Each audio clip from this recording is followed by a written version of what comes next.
patterns, all for the familiar feeling called you. And you do that for 10 years on end, you're going to begin to hardwire certain patterns in your brain that becomes your identity. And by the time we're 35 years old, it kind of becomes fixed, right? And psychology used to say that you can't change that, but we now know that you can. So then that kind of box in the brain, that is the habit of ourselves. We're 95% of the time running a series of programs. So then sitting and doing the work, we have to become disentangled from those programs. And so the moment you decide to do something differently or make a new choice, what most people don't want to face is that discomfort. And that discomfort, that uncertainty, that lack of predictability, that unknown is what people are afraid of, because they'd rather live in guilt. At least they can predict who they're going to be than take a chance in possibility. So when a person begins to understand this and you say, well, how long have you been this way? And they say, I've been like this for 35 years. And you say, why 35 years? Because 35 years ago, I had this one event. Well, the stronger the emotion you feel from the reaction from that event, the more altered you feel inside of you, the more the brain narrows its focus and freezes the image and takes a snapshot. And that's called a memory, right? So then forget the memory.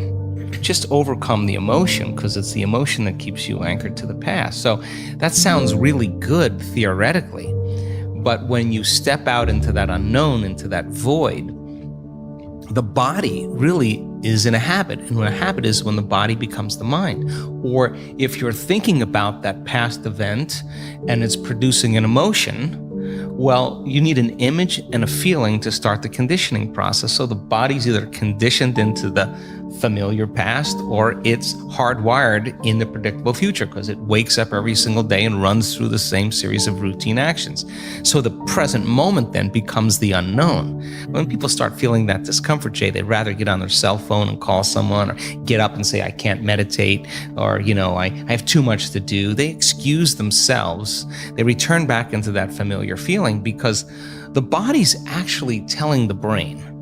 A habit is when the body becomes the mind. So the body's stepping out into the unknown and says, ooh, I'd rather feel guilty, I'd rather feel unhappy than be in this discomfort. So then, at least then when they return back to that familiar feeling, then they feel safe. So they step out in the unknown and the body starts influencing the mind, saying, you can start tomorrow, you're too busy, it's your mother's fault, it's your culture's fault, and I don't have enough money, this isn't going to work.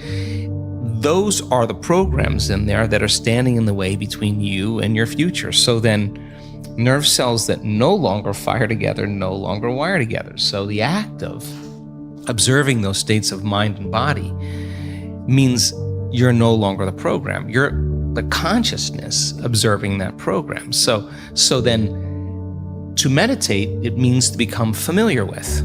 So as you become familiar with those thoughts, you become conscious of how you speak, you become aware of how you act, you notice how you're feeling.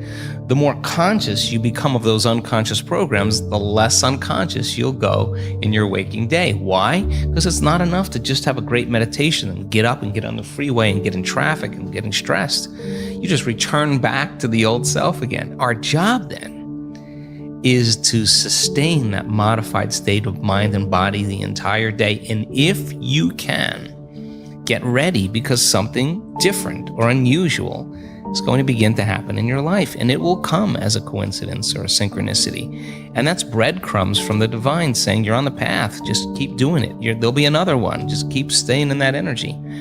And so teaching people then to understand that there's a formula that we now know, that if you apply that formula, you'll begin to see those changes. And now, as people are doing it more and more effectively, the results are going up as well. We just had Bond University. They just took a whole bunch of my brain scans from 10 years ago. Huge clinical study, a lot of analysis, and they're blown away by the speed in which the community can change brain heart coherence. They know how to do it. It's not something that's separate from them. They've practiced it enough times that they now know how to do it. So what's the significance of that? Well, really simple. In your life, if you start returning back to the same reactions, to the same people and circumstances, you're returning back to the old self. So you got to stay conscious in your life. And if you're not being defined by a vision of the future, then you're left with the memories of the past, and you will be predictable in your life. So crossing that river of change from the old self to the new self, there's a neurological, a biological, a chemical, a hormonal, a genetic death of the old self.